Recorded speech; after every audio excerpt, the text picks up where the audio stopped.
Aujourd'hui, je vais vous montrer une carte. Une carte de France, avec tous les endroits de ce pays où la Vierge Marie serait apparue. J'en ai trouvé 20. Vous en connaissez 3 ou 4.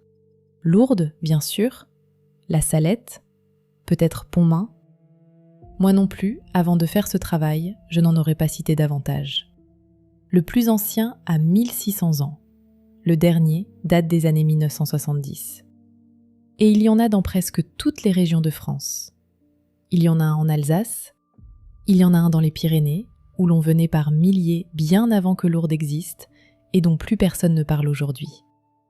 Il y en a un dans le Var, où la Vierge et Saint Joseph seraient apparus tous les deux et qui a un rapport avec la naissance de Louis XIV.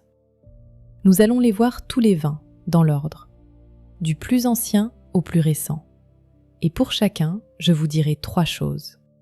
Ce qu'on y a vu, ce que l'Église en a dit, avec les dates, et ce que vous y trouveriez si vous y alliez dimanche prochain. Parce qu'ils existent tous, et ils sont ouverts. Vu la carte que je vais vous montrer, il y en a sûrement un à moins de 2 heures de chez vous. Un mot sur la façon dont j'ai travaillé. Je suis allée chercher les papiers, les lettres signées par les évêques, avec leurs dates, ce que les sanctuaires racontent eux-mêmes de leur histoire, et ce que Rome a écrit, y compris tout récemment. Parce qu'il y a un mot dont il faudra que nous parlions. Le mot « reconnu ». Je croyais savoir ce qu'il voulait dire. Je pensais qu'il y avait d'un côté les lieux reconnus par l'Église, et de l'autre tout ce qu'elle avait refusé. Je me trompais. Je vous expliquerai pourquoi à la fin de cette vidéo. Et j'aurai une question à vous poser. J'aurai besoin de vous pour y répondre. Commençons par le plus ancien.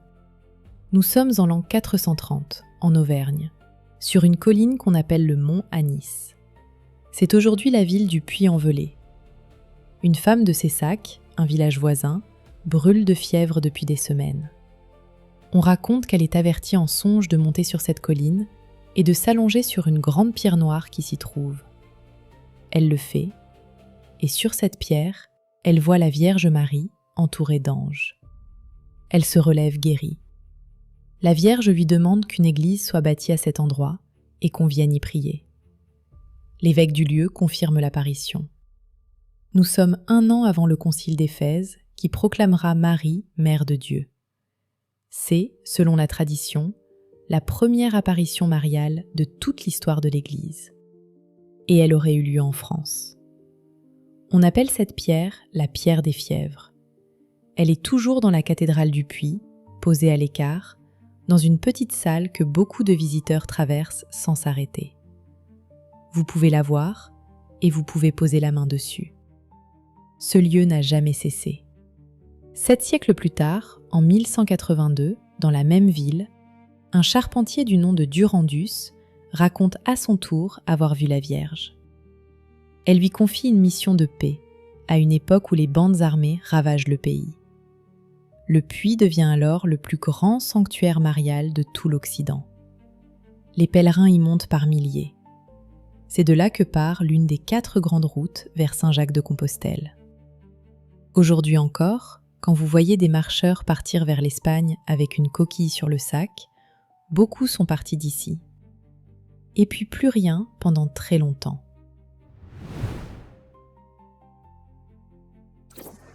Il faut attendre la toute fin du XVe siècle pour que quelque chose se remette en marche. Le 3 mai 1491, en Alsace, un forgeron du village d'Orbay descend au marché de Niedermorschwihr. Il s'appelle Thierry Cheret. Sur le chemin, il s'arrête devant un crucifix cloué à un chêne, planté là en mémoire d'un accident mortel. Il prie. Et une dame lui apparaît, tunique blanche, voile bleu. Elle tient 2 choses dans ses mains. Dans la main droite, 3 épis de blé sur une seule tige. Dans la main gauche, un morceau de glace. Elle y parle. Elle lui dit que tous doivent faire pénitence sans délai, sinon la récolte sera perdue. Elle lui demande de l'annoncer au clergé, aux prêtres et au peuple. Les 3 épis, c'est la moisson promise, l'abondance, le bien-être dans les maisons. Le morceau de glace, c'est ce qui arrive si l'on s'obstine, la grêle, le gel, les inondations, la famine.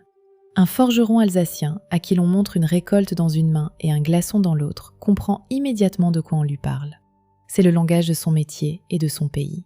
Le hameau porte aujourd'hui le nom de cette apparition, les Trois Épis, à 650 mètres d'altitude dans les Vosges, à une dizaine de kilomètres de Colmar.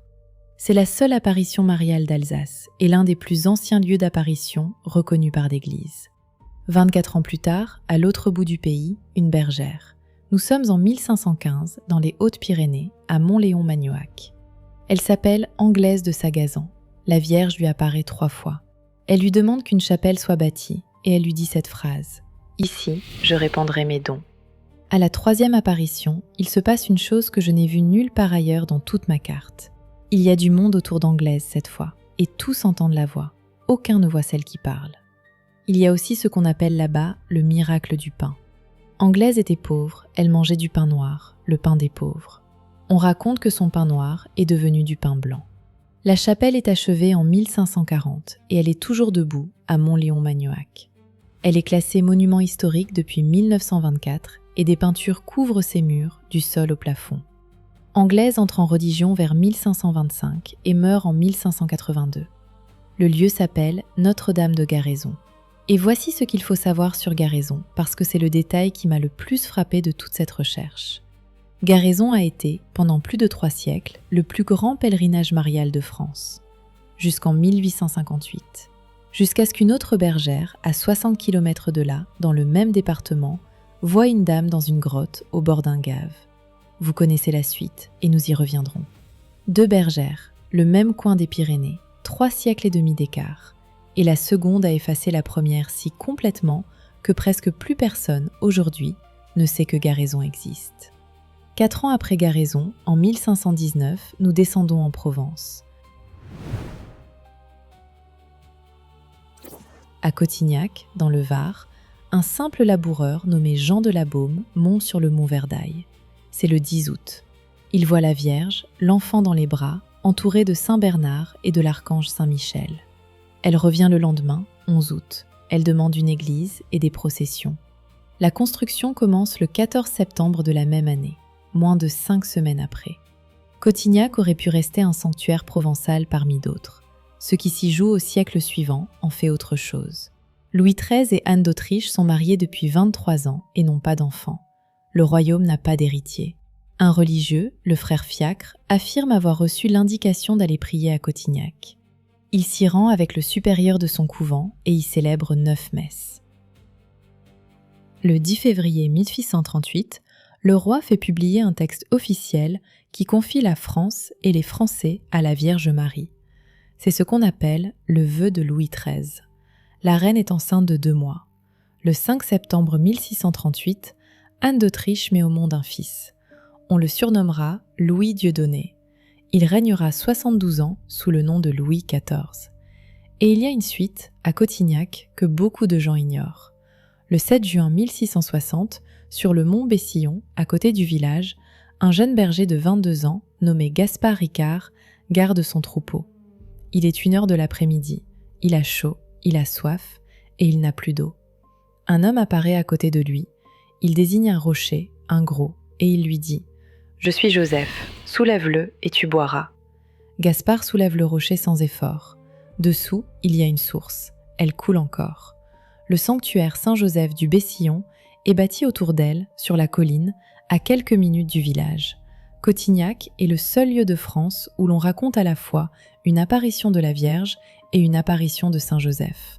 Et quelques mois avant cette histoire de rocher, en février 1660, le jeune Louis XIV en personne était venu en pèlerinage à Cotignac en descendant vers le sud pour son mariage.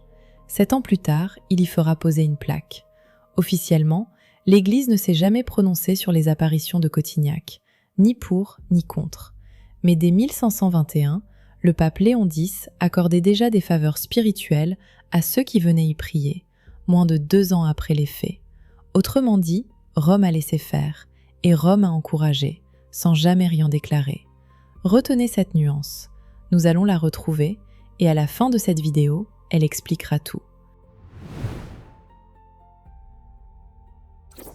Avant d'aller plus loin, il faut que je vous parle de 4 endroits de ma carte qui sortent du lot.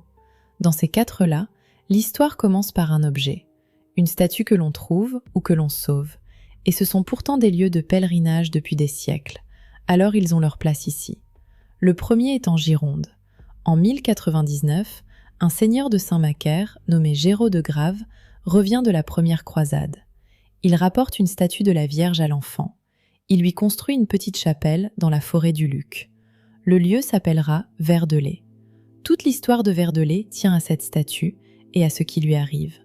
En 1558, pendant les guerres de religion, la chapelle est saccagée et incendiée. Les habitants reviennent dans les cendres et retrouvent la statue intacte. Ils comprennent qu'elle ne survivra pas au prochain passage. Alors ils la cachent dans le tronc creux d'un arbre. Elle y restera jusqu'en 1605, presque 50 ans dans un arbre. Et si vous allez à Verdelais aujourd'hui, c'est elle que vous verrez. La Vierge de bois, peinte du XIVe siècle, celle qu'on a tirée des flammes en 1558 et cachée dans le tronc, est toujours au centre du sanctuaire. On la regarde encore. J'ai découvert en faisant cette carte que ce geste-là n'a rien d'exceptionnel. Dans les Landes, à la même époque, on cache une autre Vierge dans des terres marécageuses. On la retrouve au début du XVIIe siècle, enfouie dans la boue. Le lieu s'appelle Buglose. Une chapelle est élevée à l'endroit exact de la découverte, et dès 1622, il faut en construire une plus grande, tant les pèlerins affluent. On appelle la première la chapelle des miracles, et elle marque toujours le point précis où la statue est sortie de terre. Ces statues cachées, puis retrouvées, forment une famille à part sur ma carte. Le récit fondateur n'y est pas une vision. C'est une image que l'on sauve, que l'on enterre, et que l'on redécouvre une génération plus tard. Il y en a 2 autres, et elles sont dans le nord et l'est du pays. Dans la Marne, à quelques kilomètres de Châlons, se dresse une basilique dont la dentelle de pierre étonne tous ceux qui la voient surgir au milieu des champs. Notre-Dame de l'Épine. Nous sommes en 1400, à la veille de la fête de l'Annonciation, en pleine guerre de 100 ans. Un berger garde son troupeau, il aperçoit une lumière au milieu d'un grand buisson d'épines. Il s'approche. Dans les branches, il trouve une petite statue de la Vierge tenant son fils. La construction de l'église commence vers 1405. Elle s'achèvera au début du XVIe siècle. Des paysans d'un pays ravagé par la guerre ont bâti cela pour une statue trouvée dans un buisson. Dans l'Aisne, à Liesse, le récit est plus ancien encore et beaucoup plus étrange. On y raconte l'histoire d'Isméry, une princesse venue du Soudan, convertie au christianisme, qui aurait sauvé des chevaliers français prisonniers pendant les croisades.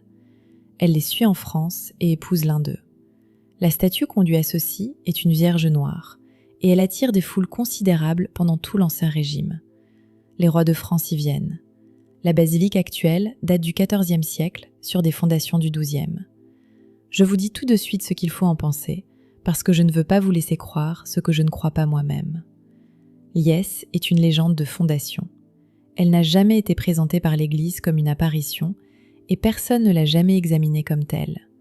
Elle est sur ma carte parce que ce lieu a compté pour des générations de Français, et parce qu'une carte nette montre aussi ce qui n'entre pas dans les cases.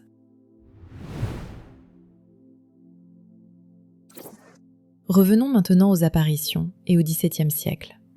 Le point suivant sur ma carte, vous le connaissez, parce que je lui ai consacré une vidéo entière.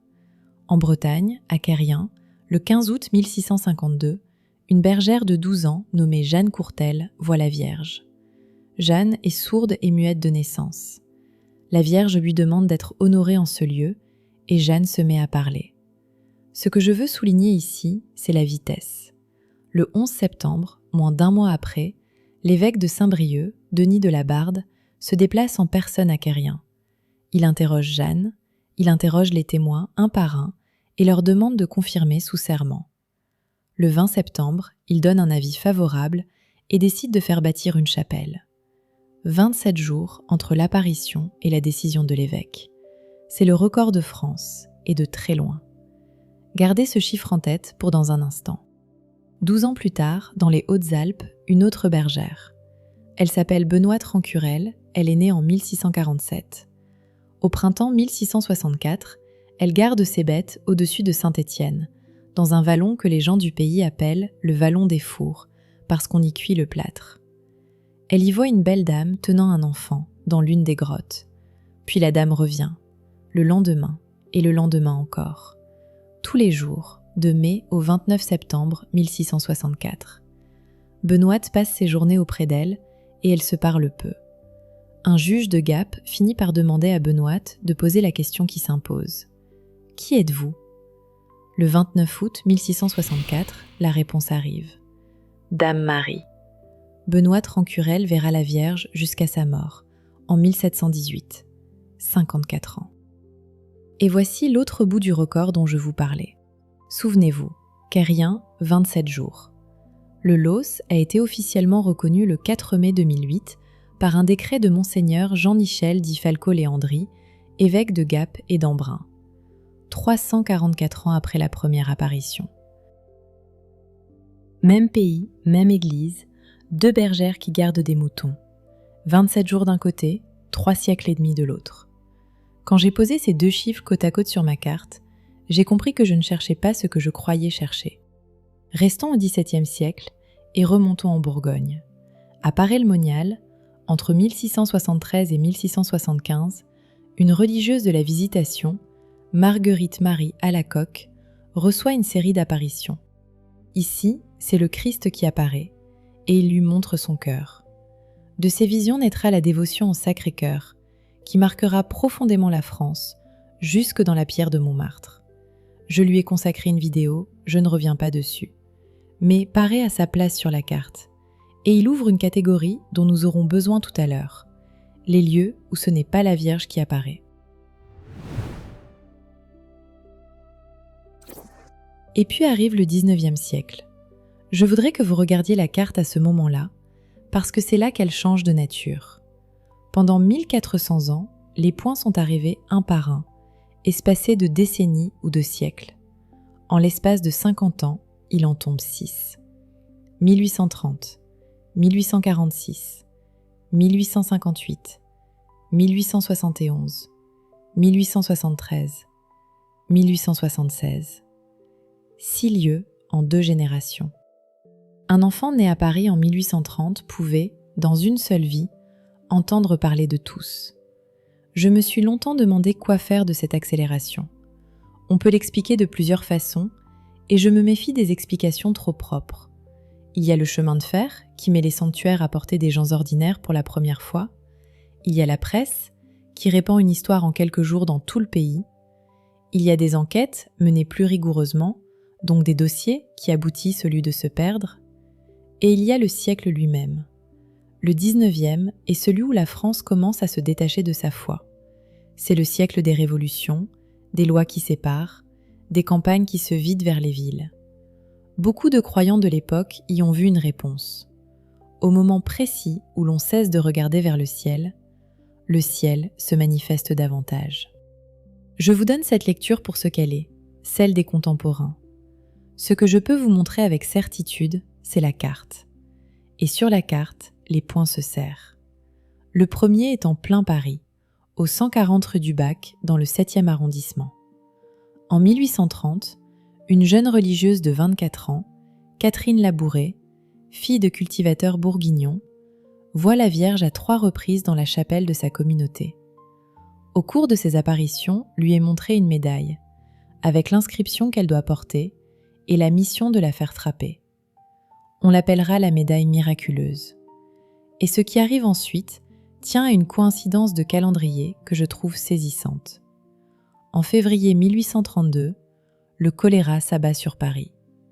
L'épidémie fera plus de 20 000 morts dans la ville. Les hôpitaux débordent. Il n'existe aucun traitement. Le 30 juin 1832, les 1500 premiers exemplaires de la médaille sont livrés. Les sœurs les distribuent immédiatement et elles commencent par les malades des hôpitaux. 7 ans plus tard, en 1839, 10 millions de médailles ont été frappées. À la mort de Catherine Labouret, en 1876, on en compte 1 milliard. 1 milliard. Née d'une novice de 24 ans, fille de cultivateurs bourguignons, dans une chapelle du 7e arrondissement. Il est probable qu'une personne de votre entourage en porte une, ou en ait porté une, sans connaître l'histoire de celle qui l'a vue. Et pourtant, écoutez bien ce qui suit, parce que c'est le cas le plus déroutant de toute ma carte. L'apparition de la rue du Bac n'a jamais été formellement reconnue par l'Église. L'archevêque de Paris, Monseigneur de Quélen, a donné son approbation à la médaille et à la dévotion dès 1836. Catherine Labouré a été déclarée bienheureuse en 1933, puis sainte le 27 juillet 1947. L'Église a donc déclaré sainte une femme dont toute la vie repose sur ce qu'elle a vu, sans jamais déclarer qu'elle l'avait vu. En canonisant la voyante, on suppose la véracité de son récit. On ne la proclame pas. C'est une subtilité de juriste et elle se tient au cœur de Paris, dans une chapelle où passent des centaines de milliers de personnes chaque année. 16 ans plus tard, dans les Alpes, la Salette. Le 19 septembre 1846, deux jeunes bergers, Mélanie Calvat et Maximin Giraud, voient une femme en pleurs assise sur une pierre. J'ai raconté cette histoire ailleurs et je m'en tiendrai donc à ce qui compte pour notre carte. La Salette est reconnue le 19 septembre 1851, 5 ans jour pour jour après les faits. C'est aujourd'hui le deuxième pèlerinage de France, avec 300 000 visiteurs par an. 12 ans après la Salette, Lourdes. Vous connaissez Lourdes et je lui ai consacré une vidéo entière il y a quelques semaines sur les dossiers de guérison. Alors je vais me contenter de 3 dates. Les apparitions à Bernadette-Soubirous s'échelonnent du 11 février au 16 juillet 1858. La reconnaissance tombe le 18 janvier 1862, 4 ans plus tard. Et 6 millions de pèlerins s'y rendent aujourd'hui chaque année. 6 millions. Souvenez-vous de Garaison, à 60 km, et de ses 3 siècles de gloire. 13 ans plus tard, dans la Mayenne, à Pontmain. Le 17 janvier 1871, en fin de journée, 4 enfants voient dans le ciel une dame vêtue d'une robe bleue semée d'étoiles, la tête couverte d'un voile noir surmonté d'une couronne d'or. Ils la voient au milieu d'un triangle formé par 3 grandes étoiles. Ils sont 4. Eugène Barbedette, 12 ans, son frère Joseph, 10 ans, Françoise Richer, 11 ans, et Jeanne-Marie Le Bossé, 9 ans. Ils la regardent pendant 3 heures. Le village entier finit par se rassembler dans le froid, sous eux, à prier. Et voici ce qui rend Pontmain si particulier. Parmi tous ces gens, aucun adulte ne voit quoi que ce soit. Seuls les 4 enfants voient. Ils décrivent, à haute voix, pendant 3 heures, ce que personne d'autre ne distingue. Ils étaient plus de 60 autour d'eux ce soir-là, dont le curé du village, l'abbé Michel Guérin. Monseigneur Casimir Vicard, évêque de Laval, les reconnaît officiellement comme voyants le 2 février 1872, 1 an et 16 jours après les faits. C'est la 2e reconnaissance la plus rapide de ma carte, après Quérien. Et voici ce que vous verrez si vous allez à Pontmain, en Mayenne. La grange des Barbedettes est toujours là. C'est devant elle que les enfants se tenaient, et elle a été aménagée en lieu de prière. On entre, on s'assied, et on est exactement là où ils étaient. À côté, une grande église bâtie entre 1873 et 1890, dans le style des cathédrales du Moyen-Âge. Le pape Pie X en a fait une basilique en 1905. 200 000 pèlerins s'y rendent chaque année. Et à l'intérieur, il y a un détail que j'ai trouvé savoureux, vu le travail que je viens de faire. Les vitraux racontent 3 apparitions ensemble, Pontmain, Lourdes et la Salette. Des artisans du 19e siècle avaient déjà eu l'idée de ma carte. Ils l'avaient faite en verre. 2 ans plus tard, dans l'Hérault, un vigneron. Le 8 juin 1873, à Saint-Bosile-de-la-Sylve, Auguste Arnaud travaille dans sa vigne. C'est un dimanche. Une femme tout de blanc vêtue lui apparaît. Elle revient le 8 juillet. Et elle lui dit une phrase d'une simplicité désarmante. « Il ne faut pas travailler le dimanche. » Le lieu s'appelle Notre-Dame du Dimanche. J'en ai fait une vidéo, je vous y renvoie. Monseigneur de Cabrières, évêque de Montpellier, nomme une commission, conclut en 1876 que les apparitions sont vraies, et l'évêché les reconnaît officiellement en 1879. Rome ne s'est jamais prononcée. Et nous arrivons au dernier point du 19e siècle. Celui-là, je vais prendre le temps, parce que c'est lui qui a déclenché toute cette vidéo. Pellevoisin, dans l'Indre. Le 14 février 1876, dans une chambre, une femme de 33 ans est en train de mourir. Elle s'appelle Estelle Faguette. Elle est atteinte de tuberculose pulmonaire. On ne lui donne plus que quelques jours. Cette nuit-là, elle voit la Vierge. L'apparition revient la nuit suivante, du 15 au 16 février, puis les autres. À la 5e, 4 jours après la première, Estelle Faguet se lève. Elle est guérie. Instantanément, disent les témoins. Les apparitions continuent toute l'année. 15 en tout, du 14 février au 8 décembre 1876.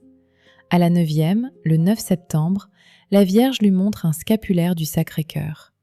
C'est un objet tout simple, 2 petits carrés de tissu reliés par des cordons que l'on porte sur soi, sous les vêtements. À la 15e et dernière, le 8 décembre, elle lui dit « Je t'ai choisi pour publier ma gloire et répandre cette dévotion ». Estelle Faguet était domestique. Elle était bonne d'enfant chez la comtesse de la Rochefoucauld, au château de Poirier-Montbel, à côté de Pellevoisin. Elle achevait sa vie dans une chambre de campagne à 33 ans. Et elle a vécu 53 ans de plus. La comtesse lui offre une petite pension. Estelle entre au service de la paroisse. Sa santé reste fragile toute sa vie. Elle s'occupe de sa mère âgée, puis de sa nièce Marie. Elle prend l'habit en 1923 et rejoint les Dominicaines en 1925 sous le nom de Sœur Marguerite Marie. Elle meurt à Pellevoisin le 23 août 1929, à quelques semaines de ses 87 ans. Sa chambre existe toujours. Dès 1877, un an après les faits, on l'a transformée en chapelle. Aujourd'hui, cette chambre où une domestique se mourait forme le cœur de la chapelle d'un couvent. Vous pouvez y entrer. Vous pouvez aussi prier sur sa tombe et monter voir la grotte de Montbel où elle avait fait déposer la lettre par laquelle elle demandait sa guérison à la Vierge, avant que tout cela commence. Retenez son nom. Nous allons y revenir dans un instant et vous allez comprendre pourquoi elle est la clé de toute cette carte. Le XXe siècle maintenant. 3 points et ils sont de 3 natures différentes. Retour en Bretagne, dans le Finistère, près de Plounévez-le-Christ. Un lieu-dit qui s'appelle Kérizinen. Le 15 septembre 1938, une jeune paysanne de 28 ans, Jeanne-Louise Ramonet, voit la Vierge dans un champ près de sa maison. Et elle revient. Entre ce 15 septembre 1938 et le 1er octobre 1965, elle en rapportera 71. 27 ans d'apparition. À partir de 1943, sur le conseil de son confesseur, elle se met à noter les messages dans des cahiers. Elle en consignera 65. Ils seront publiés. En 1949, elle rapporte une promesse. Une source doit jaillir. Le 13 juillet 1952, l'eau sort de terre en contrebas du champ des apparitions.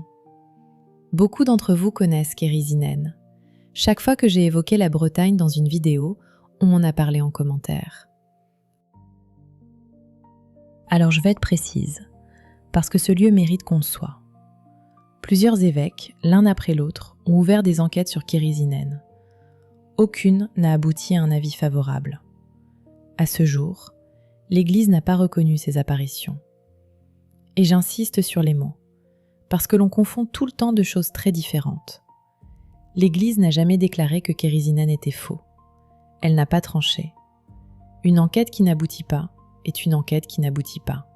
Ce n'est pas un jugement.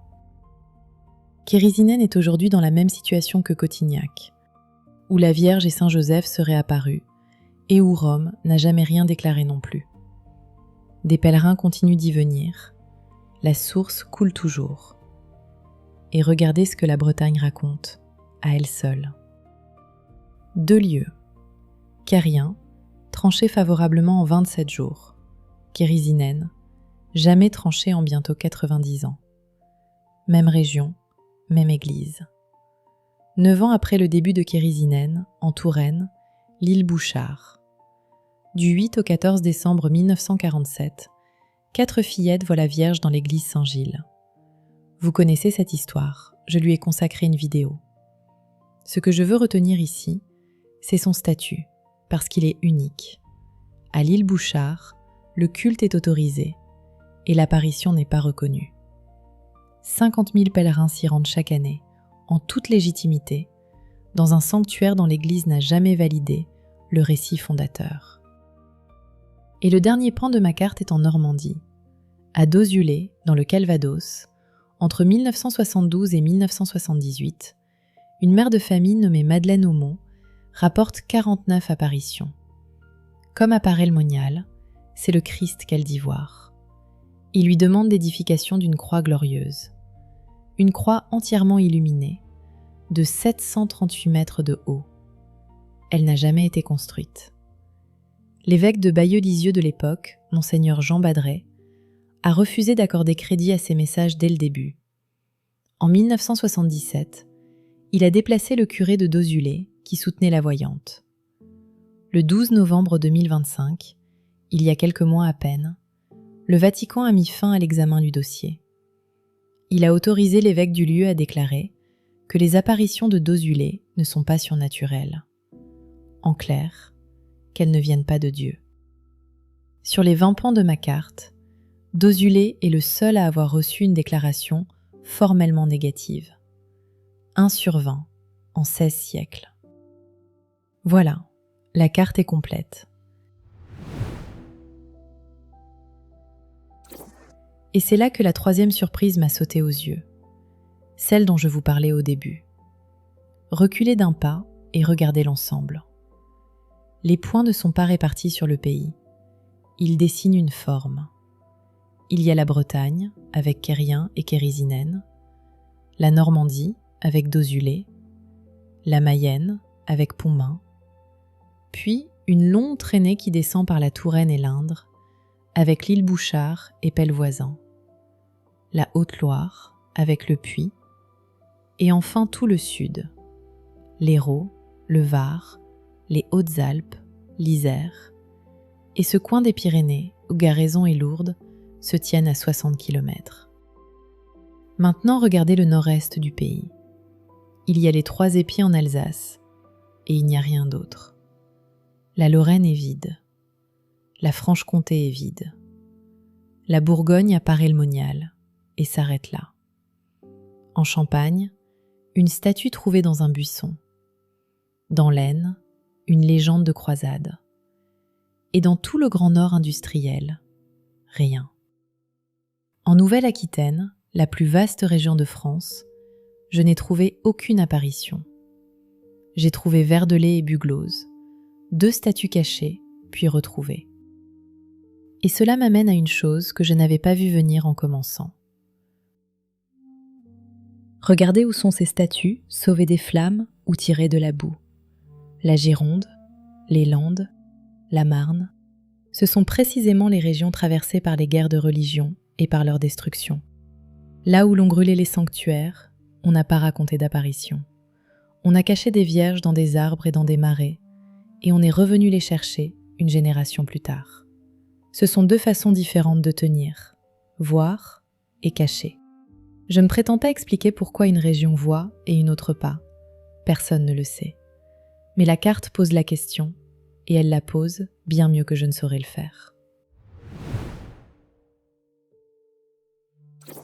Et maintenant, il faut que je vous parle de ce mot, reconnu. Quand j'ai commencé ce travail, je pensais que la carte se diviserait en 2, les lieux vrais et les lieux faux.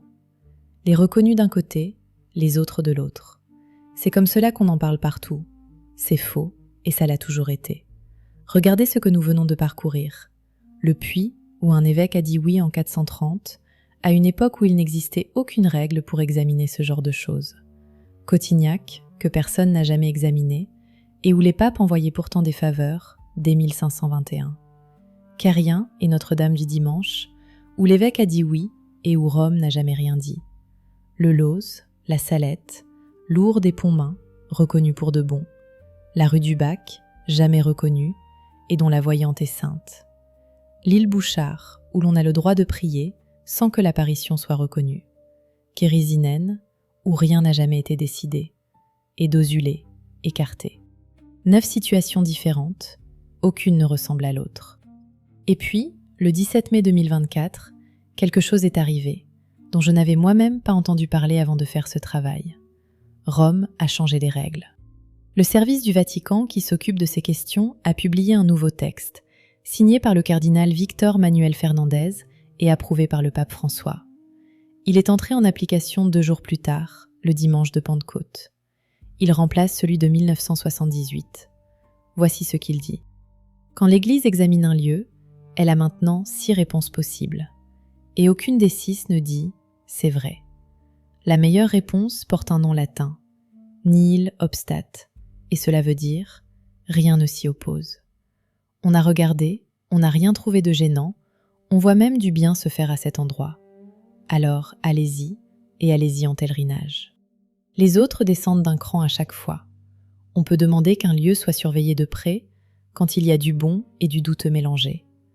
On peut décider de ne pas l'interdire, sans l'encourager non plus. On peut le placer sous la garde d'un évêque, quand le problème vient de ceux qui s'en servent pour gagner de l'argent. On peut l'interdire tout court. Et tout en bas, on peut dire que ce n'est pas vrai, à condition d'avoir des preuves. Et puis il y a une phrase, dans ce texte, que je voudrais vous lire, mot pour mot. Ni l'évêque diocésain, ni les conférences épiscopales, ni le dicaster, en règle générale, ne déclareront que ces phénomènes sont d'origine surnaturelle, même lorsqu'un nihil obstat est accordé. Je vous la traduis. Ni l'évêque du coin, ni les évêques réunis, ni Rome ne diront jamais qu'une apparition vient vraiment de Dieu, même quand ils donnent leur meilleure réponse. Une autre phrase du même texte le dit encore plus simplement. Il ne faut pas s'attendre à ce que l'Église reconnaisse l'origine divine de ces choses-là. Alors, voilà ce que cela veut dire, concrètement, pour vous et pour moi. Aujourd'hui, quand l'Église se prononce sur un lieu, voici ce qu'elle dit. Elle a regardé, elle n'a rien trouvé qui cloche, et vous pouvez y aller. C'est une forme de modestie. L'Église cesse d'engager son autorité sur ce qu'elle ne peut pas établir, et elle la met là où elle peut, sur les fruits. Est-ce que ce lieu fait du bien? Est-ce qu'on y prie? Est-ce qu'on en repart meilleur? Ce sont des questions auxquelles on peut répondre, et c'est exactement ce qui s'est passé le 30 août 2024. Ce jour-là, Rome a rendu sa réponse sur pelle voisin. Rien ne s'y oppose, c'est la meilleure des 6, et c'est la première fois qu'un sanctuaire français la reçoit depuis les nouvelles règles. Elle porte sur le bien que ce lieu fait aux gens, à la suite des 15 apparitions d'Estelle Faguet en 1876. Estelle Faguet, la domestique de 33 ans, mourante dans sa chambre. 148 ans après, Rome a répondu. Estelle Faguet ne l'a évidemment pas su. Mais il y a une chose que l'on sait d'elle et qui vaut peut-être tous les décrets. Sur son lit de mort, en août 1929, quelqu'un lui a demandé si elle était heureuse de revoir bientôt la Sainte Vierge. Elle a répondu « Oh oui, certainement ». Ce furent ses derniers mots. Et si vous voulez mesurer ce que cela signifie, regardez le mouvement de la carte sur les 15 derniers mois. En août 2024, un point s'allume dans l'Indre. En novembre 2025, un point s'éteint dans le Calvados. 2 dossiers français, 2 décisions opposées, prises par la même autorité en un peu plus d'1 an. La carte des apparitions de France a changé récemment. Et à ma connaissance, personne ne l'a raconté. Il me reste une chose à vous dire, et c'est ce qui m'est resté le plus fort de tout ce travail.